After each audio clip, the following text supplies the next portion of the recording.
Hello students.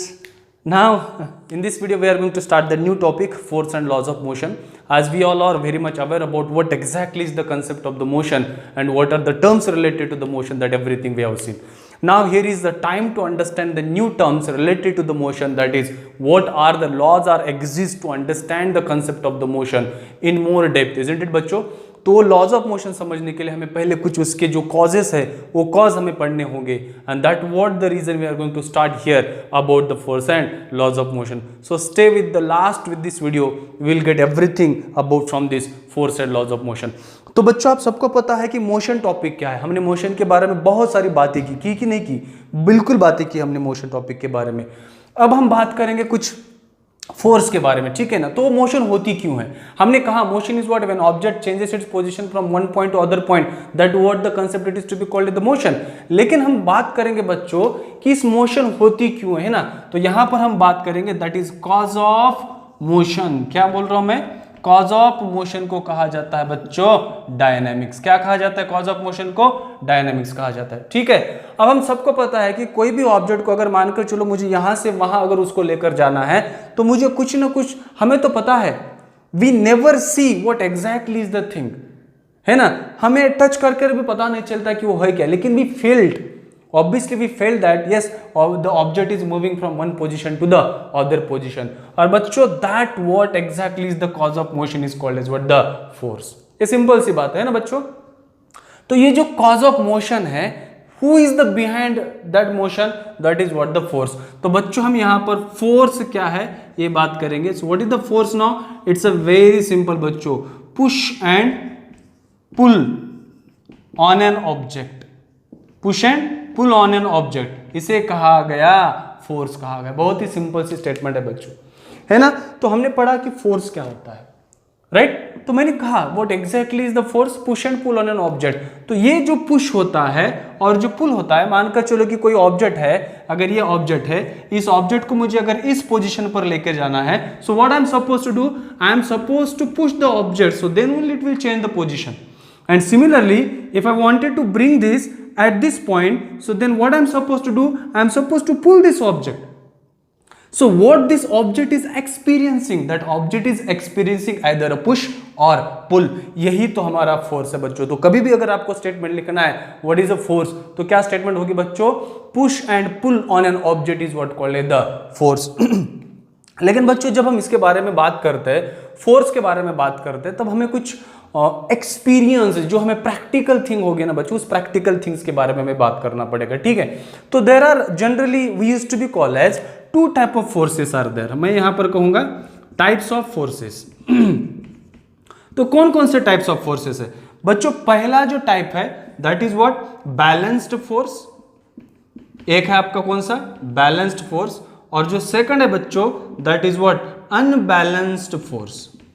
कौन सा बच्चों? एक होता है बैलेंस्ड फोर्स और दूसरा होता है अनबैलेंस्ड फोर्स. बच्चों आप मोशन टॉपिक जो पहला वीडियो था वो जाकर देखिए, तो आपको वहां पर समझ में आ जाएगा कि what are the state of motion, है ना बच्चों. क्योंकि स्टेट ऑफ मोशन दो प्रकार की होती है, एक होती है रेस्ट और दूसरी होती है बच्चों मोशन, है ना. So these are the type of forces are there. One is the balanced force and the second one is the unbalanced force. और अगर हम इन डिटेल में चले जाए बच्चों, तो दूसरा एक फोर्स है that is called the contact force, contact force और नॉन कॉन्टैक्ट फोर्स. और क्या है बच्चों? Non contact force. आपको शायद यहां पर समझ में आ रहा होगा कि फोर्सेस में क्या क्या हम देखने वाले हैं. हम यहां पर बैलेंस फोर्स के बारे में बात करेंगे बच्चों, अनबैलेंस फोर्स के बारे में बात करें, कॉन्टैक्ट फोर्स के बारे में भी बात करेंगे, और नॉन कॉन्टैक्ट फोर्स के बारे में मैं जरा सा आपको ब्रीफ कर दूंगा, ठीक है. So this what exactly we are going to have from this topic, force and laws of motion, right बच्चों. तो चलो हम बात करेंगे पहले बैलेंस फोर्स और अनबैलेंस फोर्स के बारे में. हमें पता चला कि कॉज ऑफ मोशन होता है डायनामिक्स. हमने वहां पर बात की कि there are some types of forces are there. Generally here we are going to talk the two type of forces. One is called the balanced and the second one is what? Non balanced forces, ठीक है बच्चों. तो balanced force मतलब क्या होता है? What exactly is the balanced force? Balanced force में बच्चों the state of object remains as it is. क्या कहेंगे हम? there is no change in a state of object, no change in state of object. अगर आपका object rest पर है तो क्या रहेगा, रेस्ट पर ही रहेगा। अगर आपका ऑब्जेक्ट मोशन में है तो क्या होगा, आपका ऑब्जेक्ट मोशन में ही रहेगा। That what exactly it is to be called as the balanced force. बच्चों बैलेंस्ड फोर्स में जो net force acting on object होता है, net force acting on an object, वो क्या होता है बच्चों, जीरो होता है। क्या होता है, जीरो होता है। आपने टग ऑफ वॉर देखा होगा, एक ये जोर से खींच रहा है, खींचो रे, इधर से खींचो रे, है ना, वो उधर से खींच रहा होता है। करेक्ट। जब दोनों साइड के अपोनेंट्स, अगर मानकर चलो दोनों साइड के अगर टीम अगर एक ही फोर्स उस टग ऑफ वॉर में लगा रहे हैं, then the force is what बच्चों, बैलेंस्ड फोर्स। समझ में आ रहा है, वहां का जो नेट फोर्स होता है उस रोप के ऊपर क्या होता है बच्चों, जीरो होता है। This is the concept. समझ में आ रहा है कि नहीं आ रहा है? यस सर आ रहा है। So this is what the concept about it is to be called the balance force. अब बस आपको शायद समझ में आ रहा होगा कि what is the unbalanced force, है ना बच्चों, that is unbalanced force. Unbalanced force, इसमें क्या होता होगा बच्चों, शायद थोड़ी सी आपको बस थोड़ा सा सोचो आप, बैलेंस फोर्स के साथ अनबैलेंस फोर्स को कंपेयर करो। व्हाट इज हैपनिंग बाबू, there is a change in state of object, that is what it is to be called as unbalanced force. तो बच्चों किसी भी ऑब्जेक्ट को अगर आपको मोशन में लाना है, क्या आपको बैलेंस्ड फोर्स चाहिए, अनबैलेंस्ड फोर्स चाहिए? ऑब्वियसली आपको जो चाहिए वो कौन सा फोर्स होगा, अनबैलेंस्ड फोर्स होगा बच्चों, है ना। हमने एक्सेलरेशन देखा, अगर किसी भी ऑब्जेक्ट का एक्सेलरेशन बढ़ता है या कम होता है, that is totally depends upon what, unbalanced force. In case of the unbalanced force, practically अगर हम बात करेंगे अनबैलेंस फोर्स में, तो किसी भी ऑब्जेक्ट के ऊपर का जो अनबैलेंस फोर्स है बच्चों, net unbalance force is not equal to what, zero. This is what, if you want that object should be in motion, तब की मैं बात कर रहा हूं। समझ रहे आ रहा है ना, समझना होगा बच्चों, आपको यही नहीं हो समझना होगा। सो this is what about the unbalance force. हम बात करेंगे यार, किसी भी चीज को ले लो आप, अगर कोई ऑब्जेक्ट यहां पर खड़ा हुआ है, अगर मैंने उसको थोड़ा सा धक्का दे दिया, पुश दे दिया, फोर्स लगाया मैंने उसके ऊपर, क्या मैंने force, I have felt it, but I have not seen whether it is present or not. That is what obviously it is to be called the cause of motion. जो हम cause of motion के बारे में बात करें ना, तो ये होता है ना। तो ये अनबैलेंस्ड फोर्स हुआ बच्चों, when there is a change in a state of object, चाहे वो रेस्ट का हो चाहे वो मोशन की हो बच्चों, जब वो स्टेट चेंज होती है तब हमें कहते हैं उसको अनबैलेंस फोर्स। हाँ या ना? Yes sir. So this is a very simple and important thing बच्चों। Now the next what I told you about, there is one more force, that is what called the contact force. Which force? Contact force. बच्चों ये जो contact force होता है ना, एक प्रकार का फोर्स होता है, मैं बताऊंगा आपको। That contact force is very simple.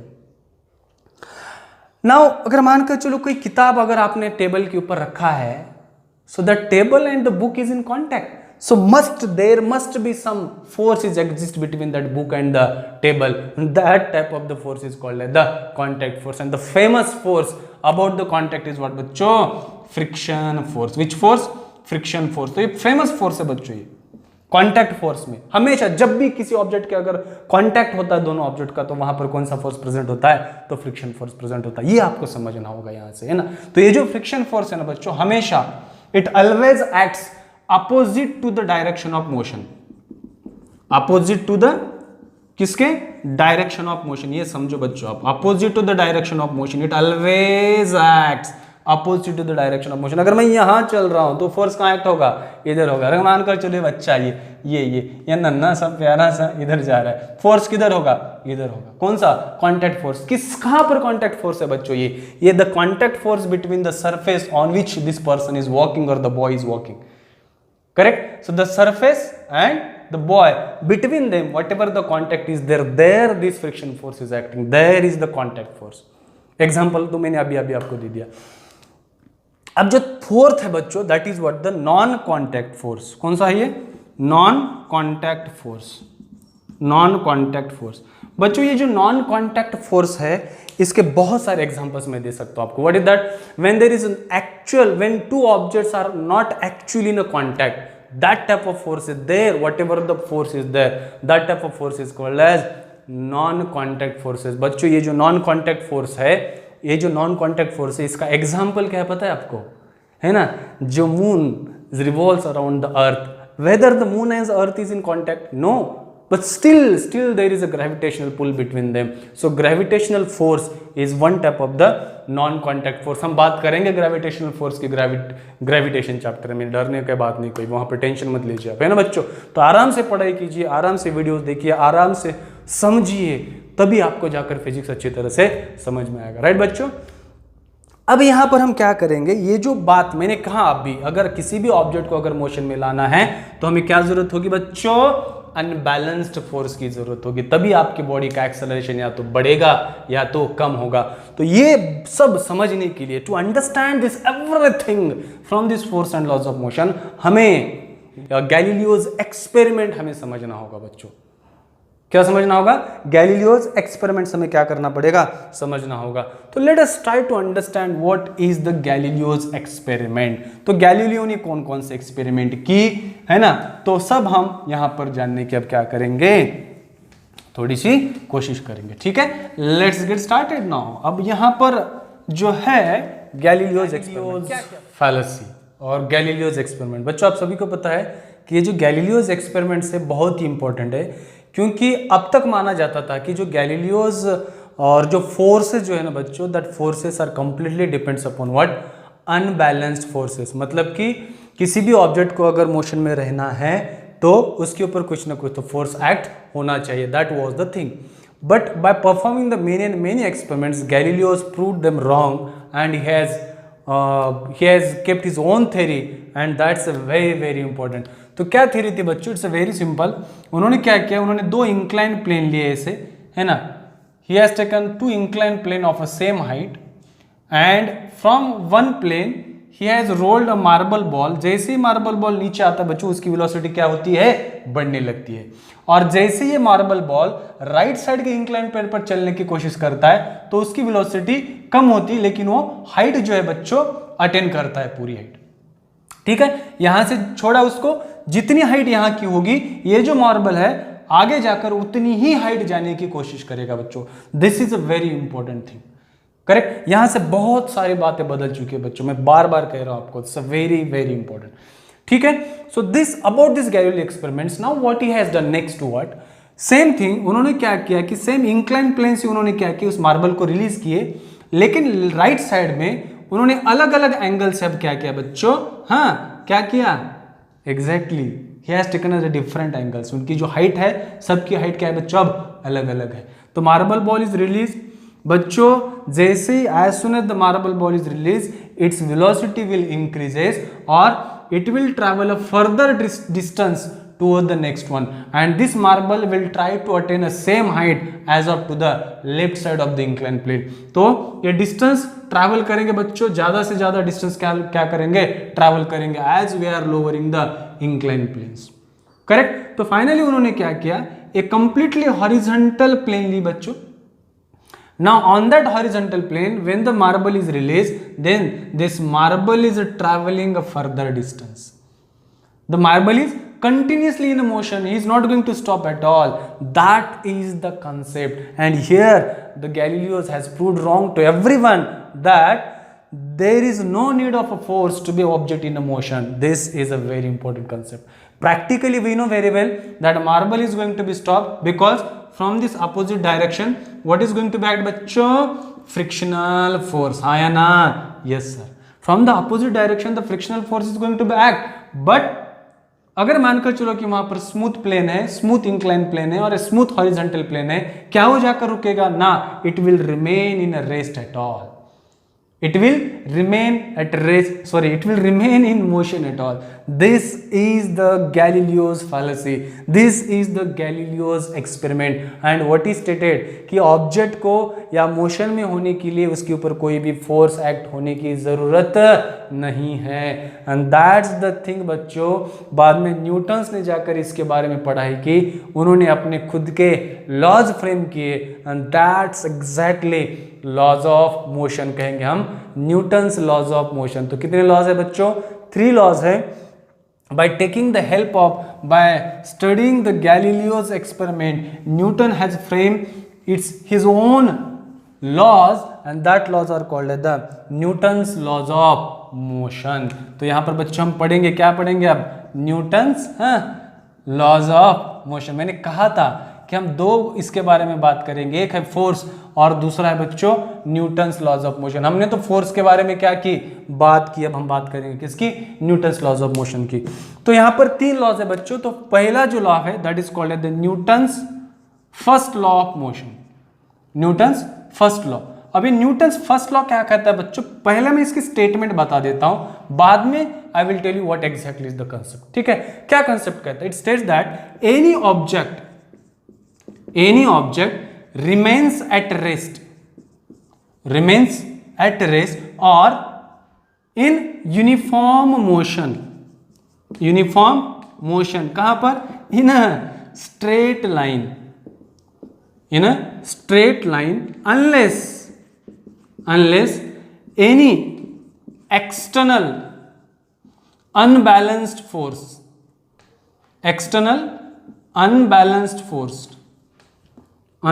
force acts on it। बच्चों यही स्टेटमेंट बच्चों। हाँ, मतलब क्या है कि जब तक किसी ऑब्जेक्ट के ऊपर अनबैलेंस फोर्स एक्ट ना होगा तब तक क्या होगा बच्चों, आपकी बॉडी की जो स्टेट है वो बदलेगी क्या, नहीं। अगर आपका रेस्ट पर है तो रेस्ट पर ही रहेगा, अगर आपका ऑब्जेक्ट मोशन में है तो क्या रहेगा, मोशन में ही रहेगा, तब तक जब तक कि उसके ऊपर कोई अनबैलेंस फोर्स एक्ट ना हो। What a beauty of the statement here. यही फिजिक्स है बच्चों, ये समझना होगा आपको, अगर सही में फिजिक्स अगर अच्छी तरह से अगर आपको पढ़ना है। करेक्ट बच्चों। Now this law is also called as law of inertia. क्या कहा जाता है बच्चों, इसको लॉ ऑफ इनर्शिया कहा जाता है। समझो आप, इनर्शिया का मतलब क्या होता है, which resist to change the state of an object, इसे कहा जाता है बच्चों इनर्शिया। क्या है इनर्शिया, इनर्शिया का मतलब क्या है, which resist to change the state of object. अगर वो रेस्ट पर है तो रेस्ट पर ही रहेगा, वो कहेगा ना ना ना ना मैं नहीं हिलूंगा। अगर वो मोशन में है तो क्या कहेगा, ना मैं मोशन में ही रहूंगा, मैं रुकूंगा नहीं। करेक्ट, ये कंसेप्ट है बच्चों इनर्शिया का। तो ये इनर्शिया जो है बच्चों, it resist to change the state of object. That is the reason, अगर आप जो आपका ऑब्जेक्ट रेस्ट पर है तो रेस्ट पर ही रहेगा, अगर आपका ऑब्जेक्ट मोशन में है तो मोशन में ही रहेगा।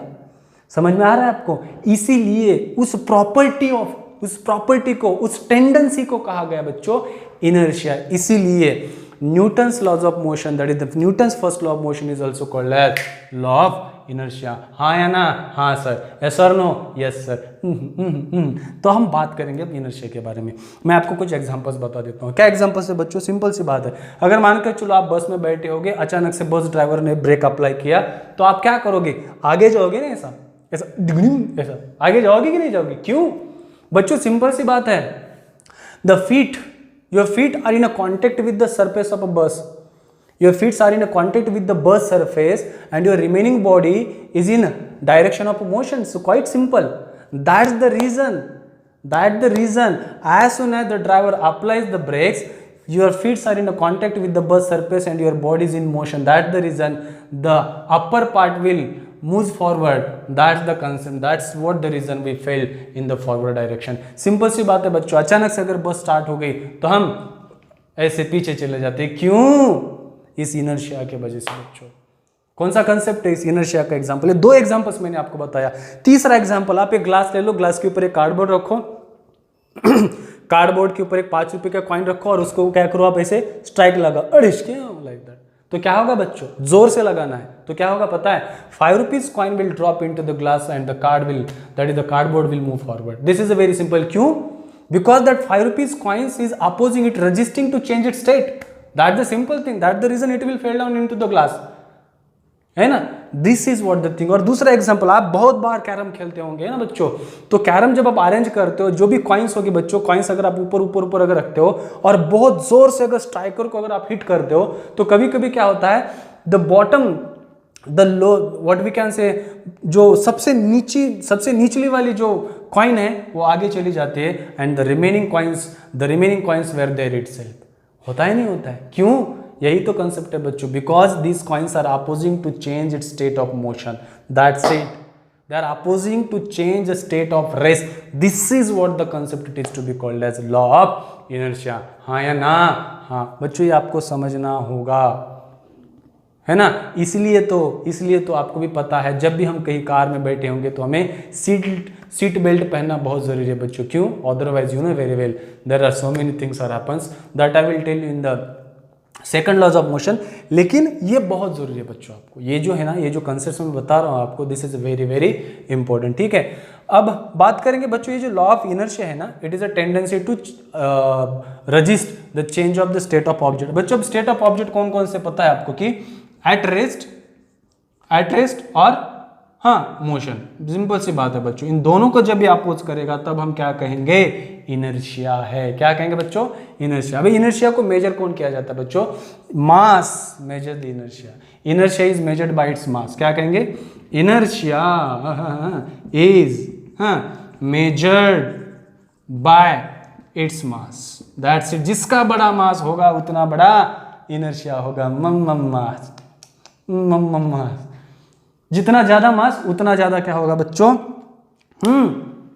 इनर्शिया होगा। मानकर चलो कि मैं एग्जांपल दे देता हूं। अब हम दौड़ कर रहे हैं नेक्स्ट लॉ की ओर से, फिर भी उससे पहले मैं आपको एक सिंपल सा स्टेटमेंट बता देता हूं यहाँ पर। जिसका ज्यादा मास होगा उतना ज्यादा क्या होगा बच्चों?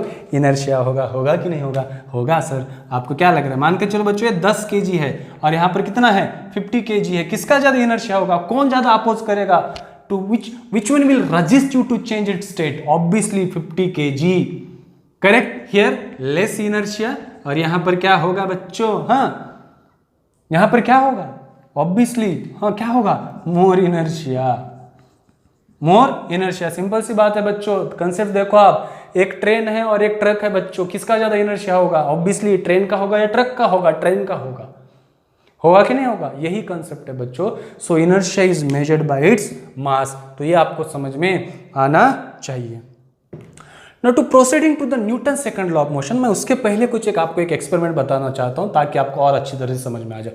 मानकर चलो बच्चों वहां पर एक रेत का ढेर है और मेरे पास 2 बॉल्स है, एक प्लास्टिक का और एक आयरन बॉल का है। मैंने क्या किया? दोनों एक ही वेलोसिटी से उस रेत की ढेर की ओर मैंने उसको फेंक दिया। कौन सा बॉल ज्यादा इंपैक्ट छोड़ेगा बच्चों? वहां पर सिंपल सी बात है, आयरन बॉल छोड़ेगा। अब मैंने सेकंड एक्सपेरिमेंट किया, दोनों प्लास्टिक बॉल लिए और एक प्लास्टिक बॉल की वेलोसिटी मैंने थोड़ी सी ज्यादा दे दी, तो किसका ज्यादा इंपैक्ट वहां पर होगा? जिसकी वेलोसिटी ज्यादा होगी वो अपना इंपैक्ट छोड़ेगा बच्चों। सिंपल सी बात है। That concept is called as the momentum. Isn't it? Newton has stated that concept as the momentum. क्या कहेंगे हम? मोमेंटम कहेंगे सर। बच्चों ये मोमेंटम क्या होता है? Denoted by P। क्या? Product of mass and velocity. Product of mass and velocity होगा सर। मतलब क्या है? That P is equal to m into v. बच्चों P m क्या है? मास है। V क्या है? वेलोसिटी है। इसका ऐसा यूनिट क्या होगा? ऐसा यूनिट क्या होगा? kg metre per second. बच्चों इतना सिंपल सा ऐसा यूनिट है, आपको ये याद में रखना होगा। तो मोमेंटम क्या है बच्चों? Product of mass into velocity. This concept is called as the momentum. आया ना? Yes, right. तो ऐसा यूनिट क्या है बच्चों? केजी मीटर पर सेकंड है। और ये जो मोमेंटम है कौन सी क्वांटिटी है? वेक्टर क्वांटिटी है, समझ लो, है ना। इसकी हमें क्यों जरूरत पड़ेगी? क्योंकि अगर हमें Newton second law of motion अगर हमें जानना है बच्चों, तो इसलिए हमें इसकी क्या होगी? जरूरत पड़ेगी, है ना। ये बहुत सिंपल सा है, बस आप थोड़ा सा इसकी ओर ध्यान दीजिएगा, ठीक है। अब हम पढ़ेंगे बच्चों क्या? Newton second law of motion. Newton second law. बच्चों मैं पहले स्टेटमेंट दे देता हूं, बाद में हम न्यूटन सेकंड लॉ के बारे में पढ़ेंगे। क्या कहता है बंदा ये कि rate of change of momentum क्या है?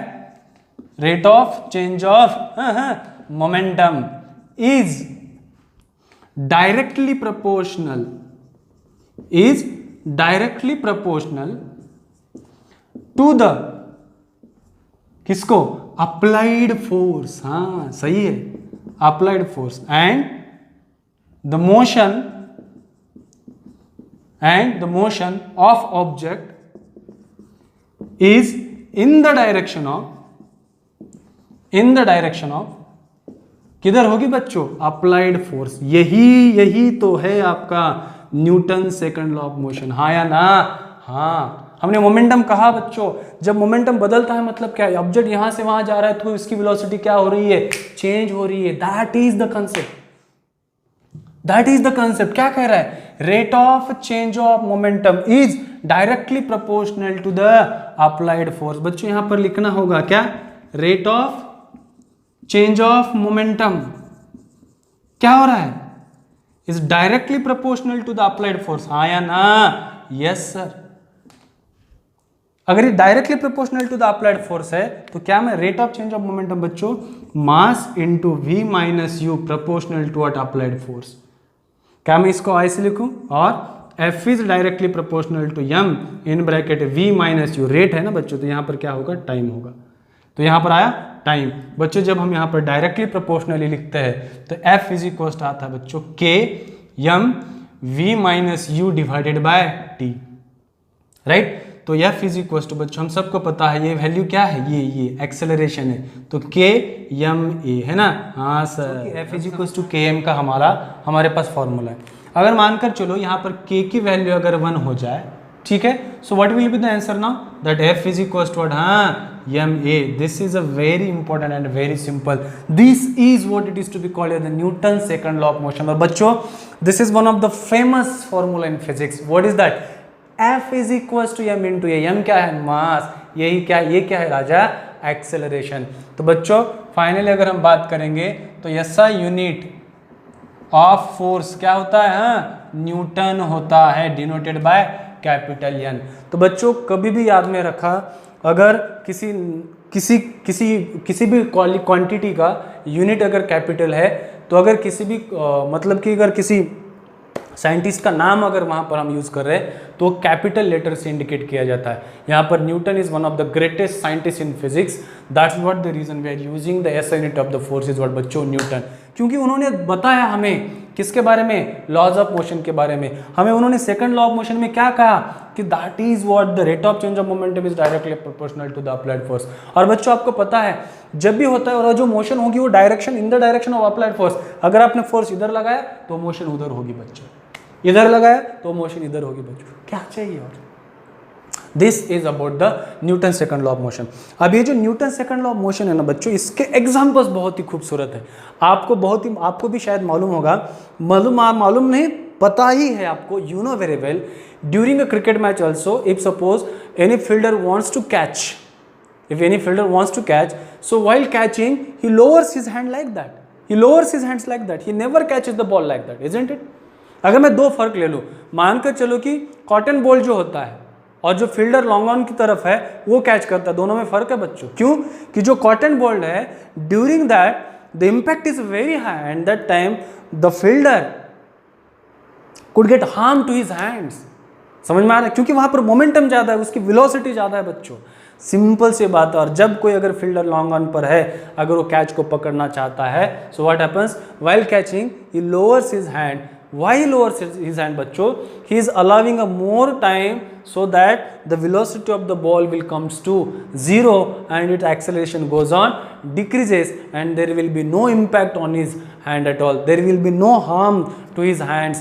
this is a very simple example about the Newton's second law of motion। समझ में आ रहा होगा आपको कि concepts क्या है, आपको समझ में आ रहा होगा Newton's laws of motion क्या है, हाँ या ना, हाँ सर, राइट बच्चों। नाउ सिंपल सी बात है बच्चों, this are the some of the examples I just wanted to tell you here, hope it is very much clear to all of you. बच्चों हम आगे जाकर बात करेंगे थोड़ा इसके बारे में, that is the Newton's third law of motion. अभी जो न्यूटन्स थर्ड लॉ है the statement of the Newton's third law is very important बच्चों, और इतनी खूबसूरत स्टेटमेंट है ना, इसलिए तो मैं हर बार कहता हूँ जो फिजिक्स की जो ब्यूटी है ना बच्चों, इन शब्दों में ही है। करेक्ट, क्या कहते हैं Newton's third law of motion, that is Newton's third law of motion, Newton's, हाँ कौन सा लॉ, थर्ड लॉ। बच्चों ये थर्ड लॉ जो है ये सिंपल सा क्या कहता है, every action, on every action क्या, देर इज हाँ इक्वल एंड क्या होता है, opposite reaction. This is the statement of your Newton's law. क्या स्टेटमेंट कह रहा है बच्चों, on every action there is equal and opposite reaction. मतलब क्या है, अगर आप पंच करोगे वॉल को तो क्या होगा, जोर से कर दो इससे क्या होगा, हर्ट करेगा कि नहीं करेगा, बिल्कुल करेगा। सो this is the action and that is what the reaction. That is what the reaction. कितनी बार कहे बच्चों आपको, ये जो एग्जाम्पल्स है एक समझना होगा आपको, ये इस एग्जाम्पल्स को आपको समझना होगा, इस स्टेटमेंट को कहना होगा आपको। एंड ऑलवेज रिमेंबर बच्चों, the Newton's third law of motion is very very important because whatever the forces are acting, these forces are not acting on the same object, the forces are acting on a different object। तो यहाँ पर लिख रहा हूँ मैं क्या, the forces are acting on different objects, not on the same object बच्चों, different objects। ये स्टेटमेंट बहुत ही इंपॉर्टेंट है ना। कोई एक ऑब्जेक्ट है तो अगर मानकर चलो मैंने एक फोर्स लगाया, क्या मेरे ऑब्जेक्ट के ऊपर ही दोनों फोर्स लगेंगे? नहीं लगेंगे, तो दूसरी भी बॉडी वहां पर होनी चाहिए, तभी ये पॉसिबल है ना। मानकर चलो कि क्या होगा स्टेटमेंट की ओर, अगर दो ऑब्जेक्ट्स है, एक ऑब्जेक्ट ये है और ये ऑब्जेक्ट क्या है बच्चों, बी ऑब्जेक्ट है, तो इनका क्या होगा, the force of A is equal to what, force of B, that will be what, minus. क्यों? अगर मैंने इधर फोर्स लगाया तो ये this force is in the direction, और जो वॉल जो मेरे ऊपर फोर्स एग्जर्ट करेगी वो कौन सा डायरेक्शन में होगी, इस डायरेक्शन में। तो फोर्सेस सेम डायरेक्शन में है, अलग डायरेक्शन में है, अपोजिट डायरेक्शन में। कौन से डायरेक्शन में है बच्चों, अपोजिट डायरेक्शन में है। This is importance of this Newton's third law of motion. क्या स्टेटमेंट है, every action there is equal and opposite reaction. ये स्टेटमेंट है बच्चों। इनके एग्जाम्पल की क्या बात करें यार, है ना, कितनी बार इसकी बात करें कि every action there is equal and opposite reaction. अगर मानकर चलो कि आप नाव पर खड़े हैं, छोटी सी बोट है ना, छोटी सी बोट है और किनारे पर खड़ी है, आप उससे अगर छलांग लगाओगे, so what will happen, you are moving in that direction and the boat will be in that direction. There is action and reaction. अब कितनी बार हमने अपने पर्सनल लाइफ में भी हम एक्शन करते हैं, लेकिन उसका रिएक्शन कुछ और होता है कि नहीं होता है? हाँ, जस्ट इमेजिन द सिचुएशन। होता है भाई, बिल्कुल होता है और होना ही चाहिए। So that is the Newton's third law of motion. If there is any problem, I request you please try to mention in a comment so that I could get it and I can able to take that concept again. अगर आपको लगता है कि कुछ और भी concept यहाँ पर इंक्लूड होने चाहिए, so please mention in comment, I will add those in the next video. Okay बच्चों, तो ठीक है, ये हमने पढ़ा न्यूटन्स थर्ड लॉ। तो हम सबको पता है कि there is equal action and for every action there is equal and opposite reaction. लेकिन यहाँ पर याद रखना कि ये जो फोर्सेस है वो दो अलग अलग ऑब्जेक्ट्स के ऊपर एक्ट होते हैं, ना कि सेम ऑब्जेक्ट के ऊपर। हाँ या ना? Yes sir. अब हम बात करेंगे बच्चों, it's very important, that is called the impulse. किसके बारे में बात करेंगे? इम्पल्स। ये इम्पल्स क्या होता है बच्चों? Impulse is nothing but a change in momentum. Impulse क्या होता है? चेंज इन मोमेंटम होता है। क्या होता है? Change in momentum. मतलब फॉर्मूला क्या लिखा हमने इस इम्पल्स का? That impulse is equals to m in bracket v minus u। This is the impulse, correct. इसका ऐसा unit as it is of that momentum क्या है? kg metre per second. ये इसका क्या है बच्चों? SI unit. हाँ या ना? Yes sir, correct. यहीं से हम एक बात करेंगे, that is impulsive force. Impulsive force. अबे इम्पल्सिव फोर्स क्या होता है बच्चों? The force which acts for a short time. Force which acts for short time, short period of time, short period of time, उस तरह के फोर्स को कहा जाता है इम्पल्सिव फोर्स। अब इस तरह के फोर्सेस कहां पर लगते हैं बच्चों? आपको भी पता है क्या? जब कभी भी अगर है ना, when we are playing a cricket match, so the contact, the time of contact between the ball and bat is very short. It's very short. There is the force, impulsive force, है ना बच्चों। अगर हम impulsive force की भी अगर बात करेंगे और एवरेज impulsive force की, अगर मानकर चलो कि second law, Newton's first law, अगर हमें सेकंड लॉ से डिराइव करना है तो कैसे करेंगे? How to derive, how to prove, how to prove first law, first law from second law, second law, है ना बच्चों। सिंपल सी बात है, कैसे प्रूव करेंगे आप पता है आपको? हमारे पास फॉर्मूला था क्या? F is equals to v minus u, m v minus u divided by t, था कि नहीं था? तो एफ टी यहाँ पर लेता हूँ और यहाँ पर ले लेंगे हम क्या? वी माइनस यू, और ये हम मानकर चलो कि कांस्टेंट है कुछ तो है, चलो है ना, ये हम क्या है? कुछ तो कांस्टेंट, ठीक है, चलो लेते हैं। एम इज इक्वल्स टू 1 है, कुछ तो है।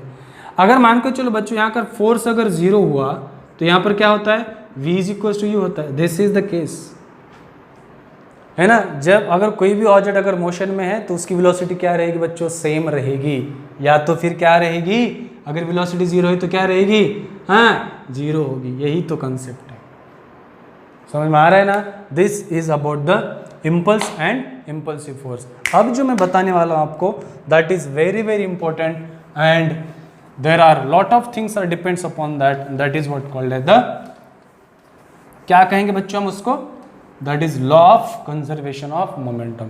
थोड़ा सा धीरज रखिए, धीरज रखिए।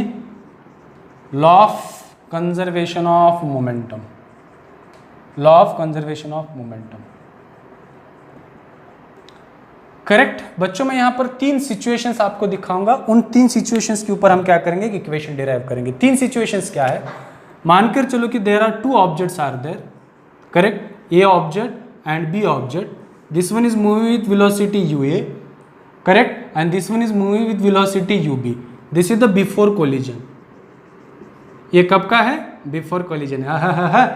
अब यहाँ पर मानो कि UA is greater than UB, है ना, तो जाकर क्या होंगे बच्चों, टकराव होगा। अब क्या होगा, सो देन क्या होगा, टकराव होगा, correct. So A will exert a force on B in that direction, that will be FAB, and B will exert a force on A in that direction, that will be FB on A. Forces opposite है और उसके बाद में इसकी velocity ज्यादा है, so both will move in the direction of velocity which has more. जिसकी velocity ज्यादा होगी उस डायरेक्शन में, उसी दिशा में सब चलेंगे, ठीक है।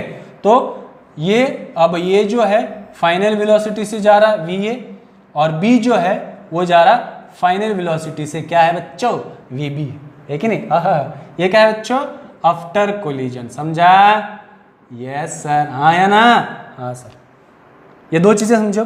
अब यहां पर क्या होगा, वी आर यूजिंग, ठीक है। अब मोमेंटम क्या होगा बच्चों, बिफोर कोलिजन मोमेंटम क्या होगा, सिंपल सी बात है, हम सबको पता है मोमेंटम क्या होता है, फाइनल माइनस इनिशियल होता है कि नहीं होता है। चलो ठीक है, क्या कहेंगे हम, टोटल मोमेंटम, टोटल मोमेंटम किसका, ऑफ ए। क्या है बच्चों टोटल मोमेंटम, सिंपल सी बात है, एम ऑफ ए, ठीक है ना, एम ऑफ ए क्या होगा, हाँ VA माइनस UA, होगा कि नहीं होगा, यस सर, करेक्ट। और total rate of change of momentum और फोर्स कहेंगे हम, क्या फर्क पड़ता है ना, यहां पर फोर्स कहेंगे, जो भी होगा ना यार, ठीक है, फोर्स कहेंगे हम, टोटल फोर्स। और ड्यूरिंग कोलिजन कहेंगे हम, चलो ठीक है, इसको थोड़ा सा छोड़ देते हैं, क्या कहेंगे, ड्यूरिंग कोलिजन। ड्यूरिंग कोलिजन की कंडीशन में ले रहा हूं, force exerted by A on B, क्या है, फोर्स एक्सर्टेड बाय A, क्या है बच्चों, F is equals to, F of A is equals to, हाँ M of A in bracket VA minus UA divided by B. Yes or no? Yes. Similarly, force exerted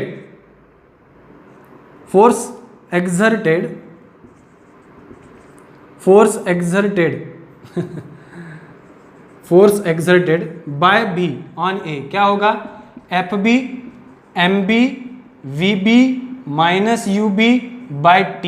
ये B कैसे होगा, अरे T होगा कि नहीं होगा, यस सर, समझ में आ गया। अब बात करेंगे यहां पर किसकी, according to Newton's third law.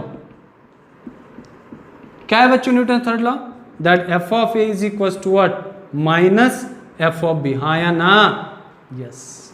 अब रख दो वैल्यू, क्या है F ऑफ A, क्या है बच्चों, M of A VA minus UA divided by T is equals to MB VB minus UB divided by T।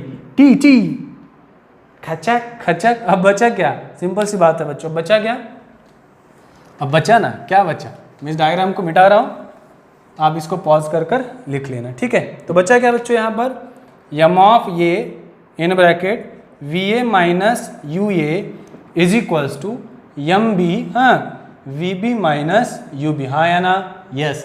अब बच्चों यहाँ पर क्या करेंगे, थोड़ा सा मैं इसको मल्टीप्लाई कर देता हूँ, m a v a minus m a u a is equal to m b v b minus m b u b. अब बच्चों इनिशियल को एक तरफ लाओ और फाइनल को एक तरफ लाओ, ठीक है।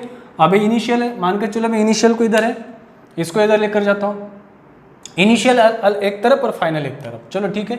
जब आप करोगे बच्चों तो क्या होगा, एम ए वी ए और मैं यू ए लेता हूँ, ठीक है ना, क्या फर्क पड़ता है, m a u a plus m b u b is equals to, हाँ, m a v a plus m b v b. This is your final statement बच्चों। तो यहाँ पर क्या दिखाई दे रहा है, ये क्या है बच्चों, this is the initial momentum is equal to the final momentum. यही तो कंसेप्ट है, यही तो कंसेप्ट है। तो law of conservation of momentum क्या है बच्चों, क्या क्या है, टोटल मोमेंटम, हाँ, कब का, before collision, before collision is equal to the total momentum कब का, आफ्टर कोलिजन। समझ में आ रहा है कि नहीं आ रहा है, yes sir, this is the case बच्चों, दिस इज व्हाट, क्या ये है m a u a plus m b u b बराबर m a v a plus m b v b. Initial momentum that is total momentum before collision. U मतलब क्या है बच्चों, initial है।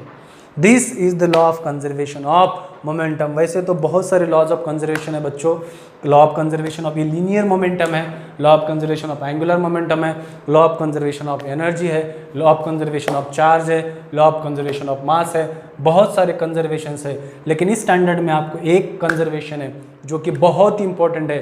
अब कितने सारे एग्जाम्पल्स दे दो, launching of rocket is one of the best example about what, law of conservation of moment, है ना। Total momentum before collision is equal to the total momentum what after collision. तो बहुत ही सिंपल से examples है बच्चों।